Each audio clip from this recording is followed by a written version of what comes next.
Je vais un petit peu faire un récap, si je puis dire, de l'année qui s'est écoulée, parce qu'il s'est passé vraiment beaucoup de choses et j'ai fait un point sur moi-même, en fait, finalement, de tout ce qu'on peut accomplir en si peu de temps. Donc, en fait, let's go, quoi.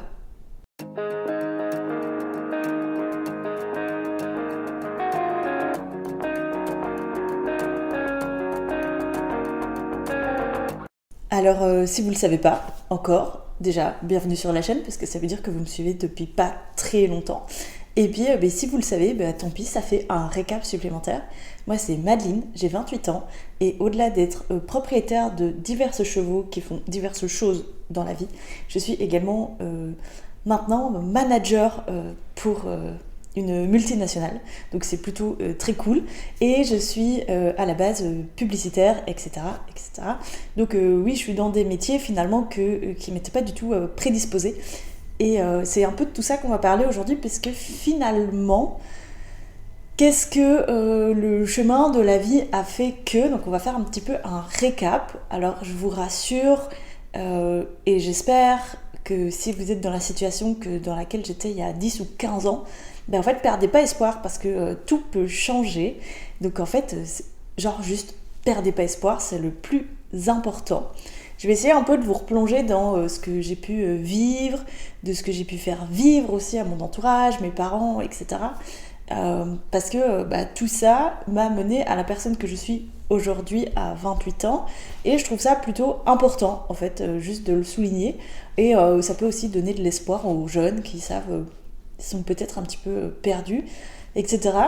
Pour remettre un contexte socio-économique, on n'est pas du tout dans quelque chose de facile. Moi, j'ai eu la chance d'être née avant les années 2000, donc je suis née sans internet, sans les ordinateurs, les smartphones, etc. Donc ça aide déjà. Je m'estime extrêmement chanceuse d'avoir pu connaître cette ère sans internet, sans les réseaux sociaux, sans les smartphones. Je suis la première à être hyper connectée, à être tout le temps sur mon téléphone, etc. J'ai besoin d'avoir un flux d'informations constant, en fait. Et mon cerveau arrive à étonnamment retenir énormément de choses à la seconde, et c'est un petit peu tout ça en fait. Donc je m'estime extrêmement chanceuse d'être née dans cette époque où tout ça n'existait pas encore. Je suis aussi extrêmement chanceuse d'avoir fait du sport et de pouvoir encore faire du sport à l'heure actuelle, que mes parents ont toujours mis ça au centre de notre éducation, là où peut-être à l'heure actuelle les parents le font peut-être un peu moins. Donc voilà, c'est tout ça un petit peu qui fait que j'ai, pas dire toujours, mais quasiment toujours, en tout cas dans l'esprit scolaire, été l'extraterrestre, vous voyez, de la classe. Donc c'est un peu tout ça que je veux retracer aujourd'hui. Et aux jeunes, en fait, juste, c'est pas impossible. Et suivez vos rêves, parce que clairement, même si vous vous y attendez pas, ça peut se réaliser. Et c'est pas parce que c'est pas le chemin que vous avez choisi de base ou que vos parents avaient prédestiné pour vous que vous suivez, que pour autant vous avez raté votre vie. Donc voilà, je vais un petit peu débriefer tout ça avec vous aujourd'hui. Donc, moi j'ai eu une enfance assez calme, je ne veux pas dire parfaite, mais heureuse. On a fait des études tout à fait classiques. Nos parents nous ont toujours laissé le choix de ce qu'on voulait faire dans la vie, même si c'est vrai qu'on vient de base, entre guillemets, d'une classe sociale un petit peu plus...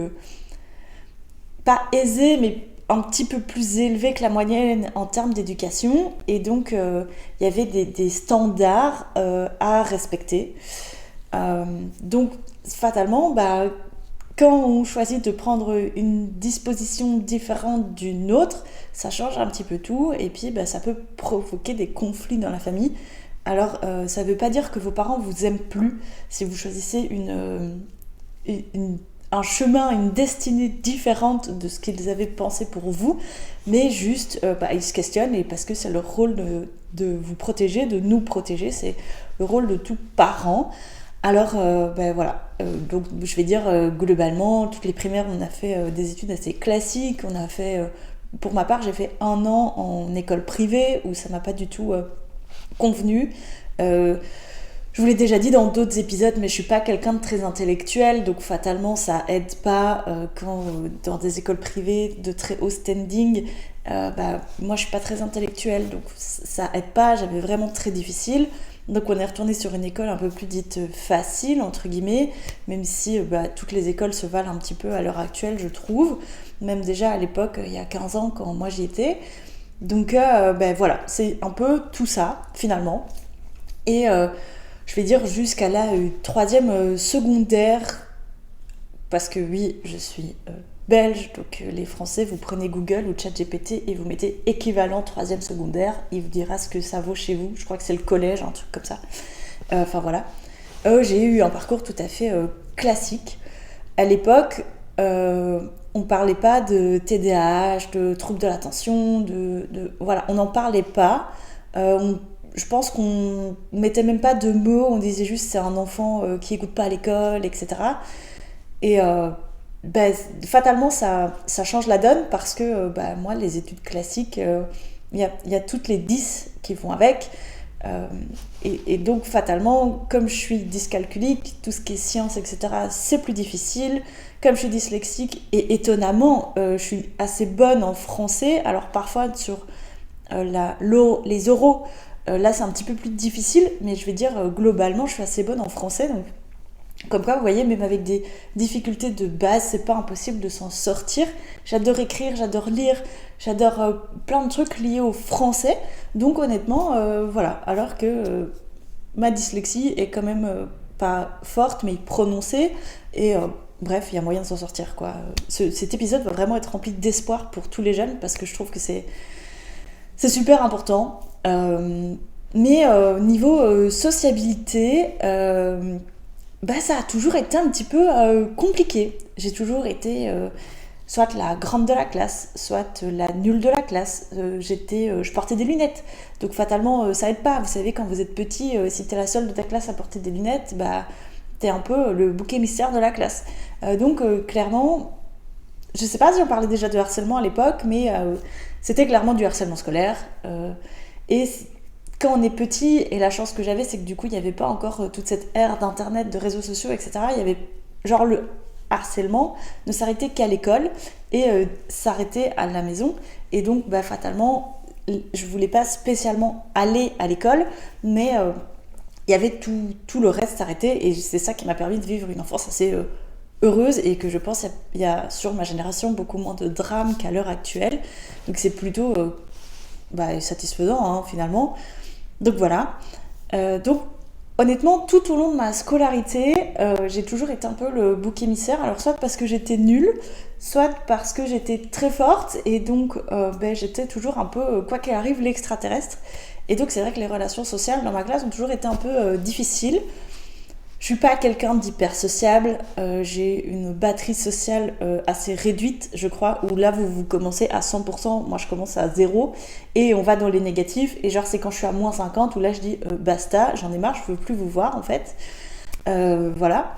Mais ça, avant de comprendre tout ça, il a fallu du temps, il a fallu du travail sur moi-même, etc. Donc quand t'es à l'école, tu comprends pas tout ça, tu te dis juste, je suis la mal aimée de la classe. Alors ce qui n'était pas vraiment le cas, avec le recul, je sais que...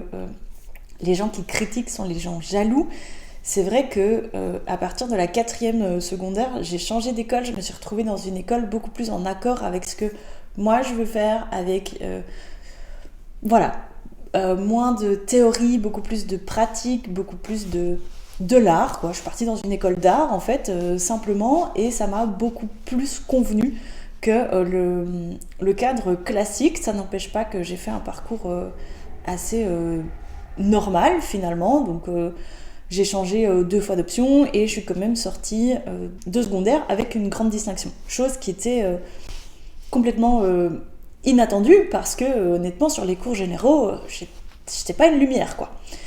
Donc voilà, ça c'est un peu le récap, etc. J'ai toujours été un petit peu, comme je vous dis, tout le temps, pas la mal aimée, mais l'extraterrestre de la classe jusqu'à la fin de ma secondaire, même après que j'ai eu ma grande 10, genre vous savez, à la fin il y a la cérémonie, etc., officielle et tout, avec la remise des diplômes, mais c'était toujours en mode elle mérite pas, etc.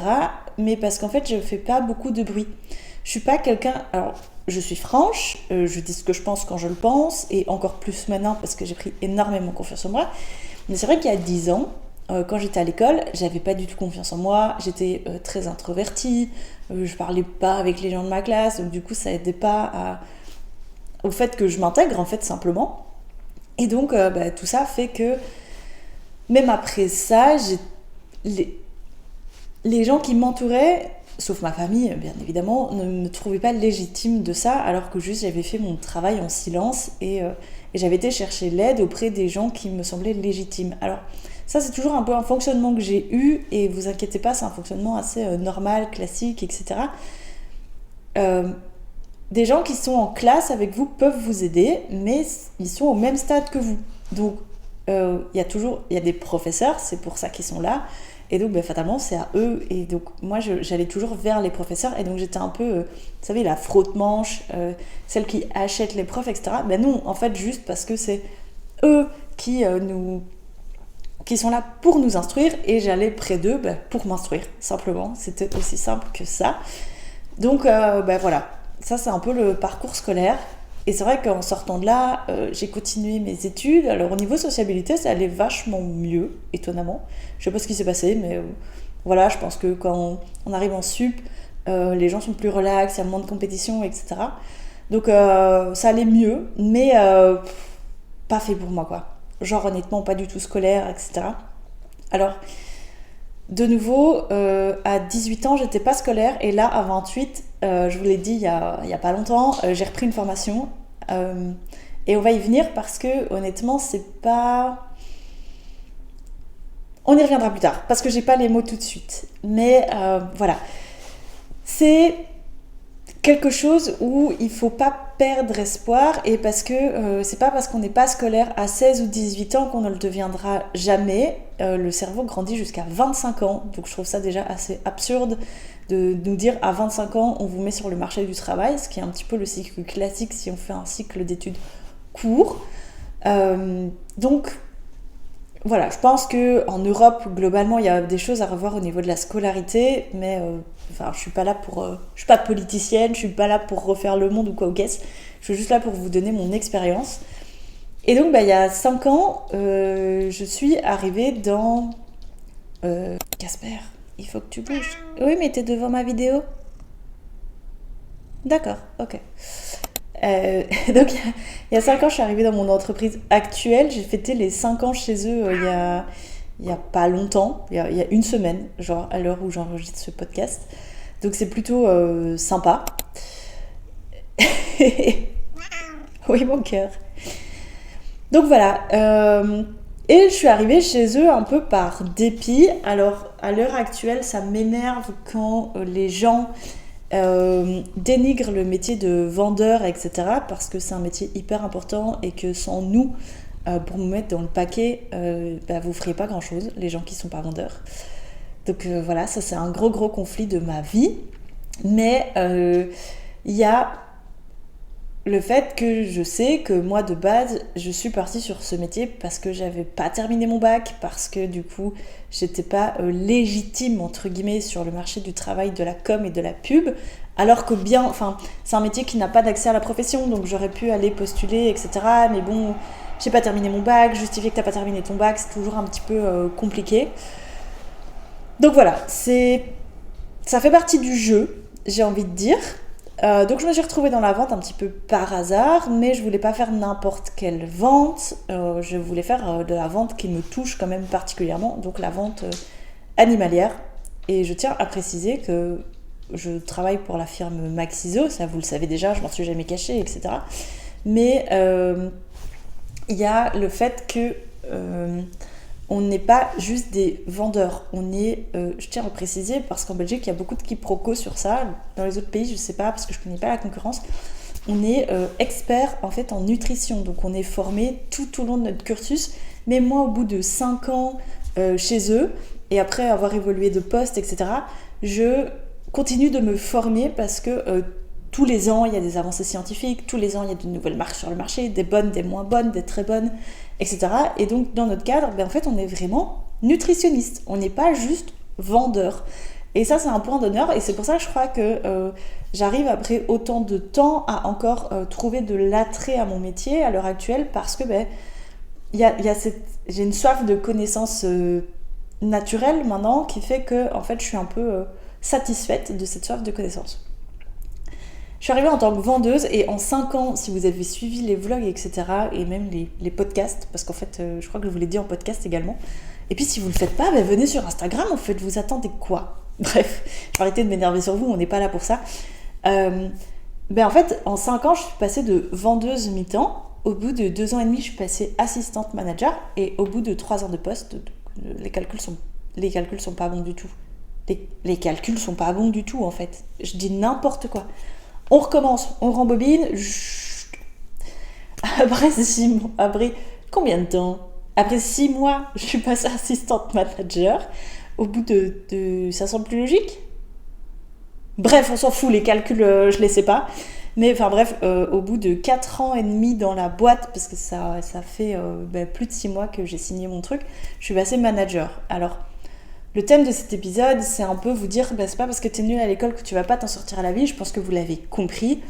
Et vous pouvez être très bien être un loser à l'école et devenir une superstar plus tard. Alors, chacun a le superstar de sa propre vie, ça je vous l'accorde, mais au niveau de la société. C'est très drôle parce que je suis de nouveau, je suis pas la plus jeune de mon équipe, mais je fais partie des plus jeunes de mon équipe. Et du coup, quand j'ai des clients qui disent je peux voir la gérante, et je dis c'est moi, et les gens me regardent un peu, vous savez, comme ça, genre de bas en haut, en mode vous ? Oui, en fait. Et genre, il faut pas se décomposer parce que vous avez bossé dur pour arriver là où vous en êtes.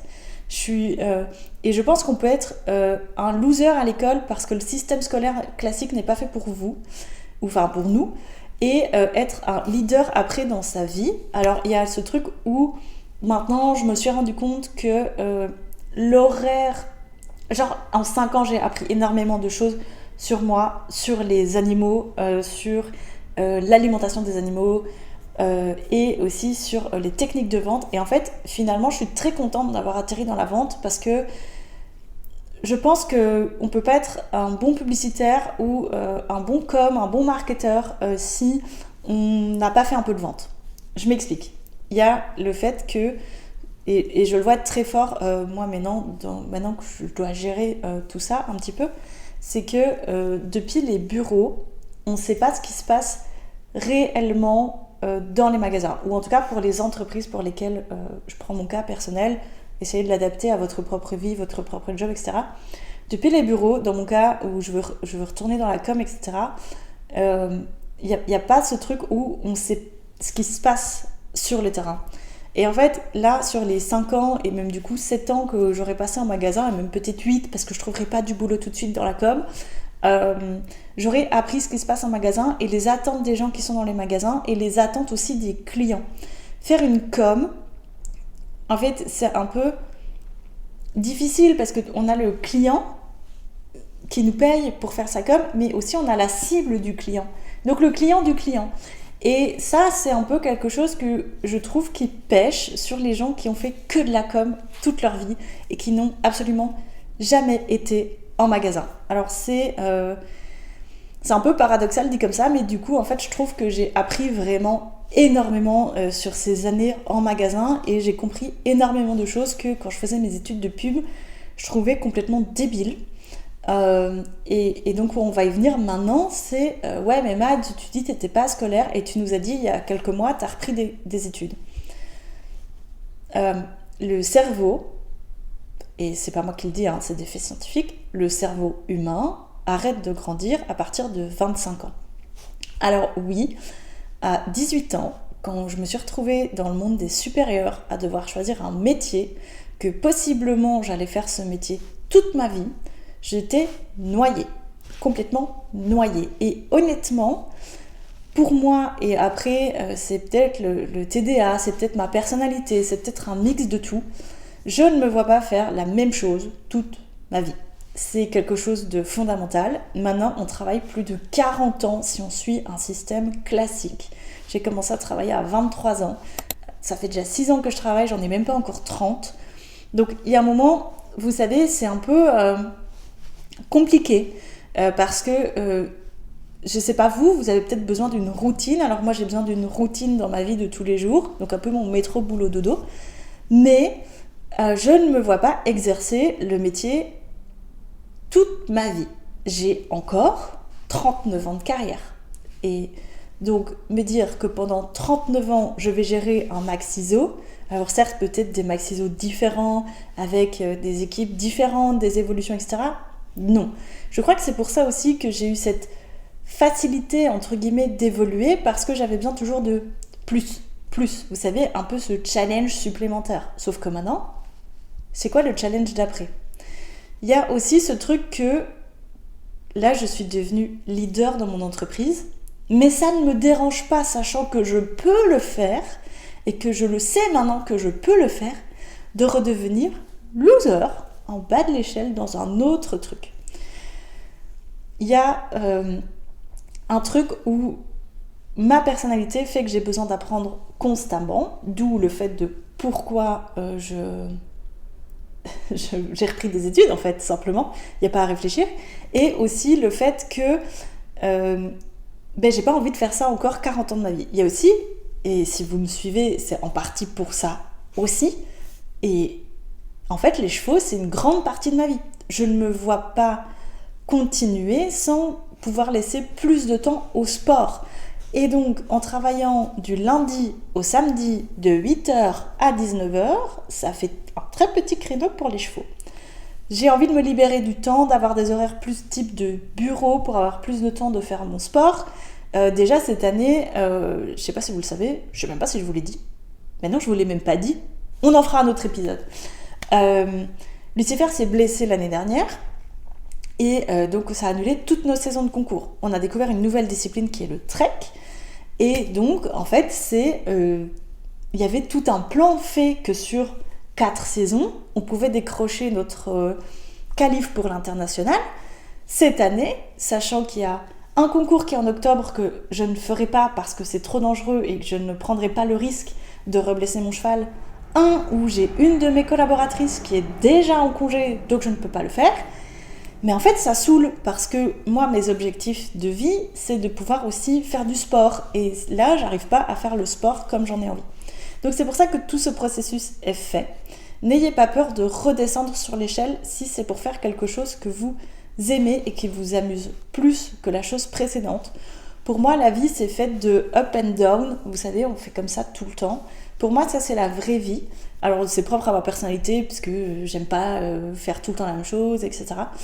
Vous pouvez être leader et demain redescendre loser parce que vous décidez d'entreprendre une nouvelle chose. Ça ne veut pas dire que vous n'avez pas les compétences, ça veut juste dire que vous êtes en train d'acquérir de nouvelles compétences.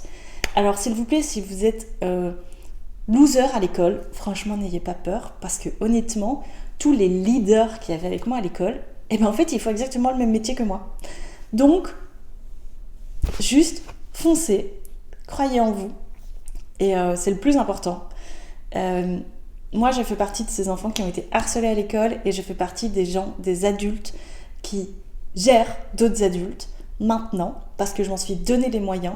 Alors, j'ai une force de caractère naturelle et trouvez cette force de caractère naturelle. N'ayez pas peur, croyez en vous, je crois en vous et je vous dis à très bientôt pour un nouvel épisode de podcast. Ciao.